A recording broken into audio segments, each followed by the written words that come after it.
Hello students, welcome to IFS. आप देख सकते हो आज आपके लिए परसेंटेज का एक बहुत ही बढ़िया प्रॉब्लम लेकर मैं आया हूँ और बहुत ही ट्रिकी तरीके से हम इसको सॉल्व करेंगे। अगर आप समझ पाओगे तो आपके लिए ये बहुत ही हेल्पफुल होगा। स्टूडेंट देखो, ये जो क्वेश्चन है सीएसआई ने दिसंबर 2014 पे आए थे।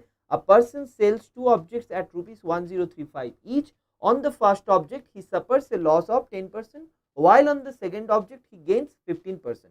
What is his net loss or gain percentage? Options are 5% gain, then less than 1% gain, option 3 less than 1% loss, option 4 no loss no gain. अब देखिए स्टूडेंट, इस क्वेश्चन में पहले बताया गया है सेलिंग प्राइस दोनों ऑब्जेक्ट का सेम है। एक ऑब्जेक्ट को आप 10% लॉस में सेल किए हो, दूसरे ऑब्जेक्ट को 15% गेन पे लॉस सेल किए हो। तो फाइनली जाके आपको टोटल गेन कितने मिलने वाला है या टोटल लॉस कितने होने वाला है। ठीक है, ये है क्वेश्चन। अब चलिए, सबसे बड़ा मैनिपुलेशन जो ट्रिक में हम करेंगे यहाँ पे यूज, 1035 एक बहुत ही बड़ा वैल्यू है। लेट्स चेंज इट टू ₹1, यानी कि दोनों का सेलिंग प्राइस मान लीजिए ₹1 है। अब अगर ₹1 सेलिंग प्राइस है, पहला कॉस्ट प्राइस अगर सीपी ऑफ फास्ट ऐसा है तो उसमें 10% लॉस हुआ है, यानी कि 0.9 into cost price of fast should be equal 1, क्योंकि सेलिंग प्राइस वही होगा। 0.9 इंटू सीपी बन जाएगा जो सीपी फास्ट है उसका सेलिंग प्राइस, क्योंकि लॉस में आप बेच रहे हो, सो 0.9 इंटू सीपी फास्ट आएगा। तो यहां से आप सीपी फास्ट निकल पाओगे student 1/0.9, that is equal 10/9। Secondly अब देखो, सीपी सेकेंड जो है वो क्या है, 15% गेन पे, यानी कि 1.15 मल्टीप्लाई करना होगा student into CP second, that should be equal 1, यानी कि CP second will be equal to 1/1.15, जो निकाल के आते हैं 100/115। इसको अगर सिंप्लीफाई करोगे 20/23 आ जाता है स्टूडेंट। बहुत ही सिंपल है अभी तक। अब देखिए क्या बढ़िया टेक्निक में अप्लाई करूंगा। लॉस पहले जो अगर लॉस हुआ है तो लॉस का अमाउंट क्या है, सिंपल बात है, ये है आपका cost price minus selling price 1 है, तो 10/9 माइनस 1 1/9। सिंपल है कैलकुलेट करना।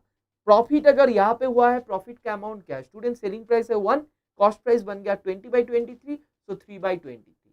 तो पहली बार दूसरे ऑब्जेक्ट में आपका प्रॉफिट हुआ है 3/23, पहला ऑब्जेक्ट में लॉस हुआ है 1/9।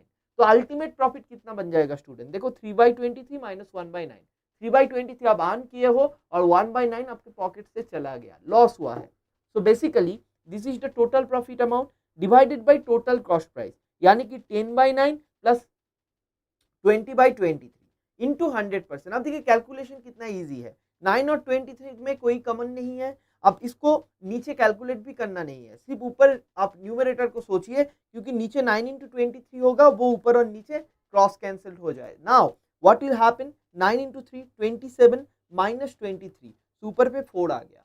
थोड़ा सा अगर आप ऑब्जर्व कर चीजों को करोगे तो आपको पूरा कैलकुलेशन करने का भी जरूरत नहीं है। और ये एक हैबिट है स्टूडेंट, अगर इस हैबिट को आप मतलब आपका खुद का जो प्रैक्टिस सेशन है उसमें लेकर आ सकते हो, तब जाके वो चीज आपके नेचर पे आ जाएगा। तो देखो स्टूडेंट, 9 इंटू 3 27 माइनस 23, ऊपर पे 4। मैंने कुछ दिक्कत ही नहीं लिया, क्योंकि नीचे जो भी आएगा इसके भी नीचे वही आएगा, कैंसिल आउट हो जाएगा।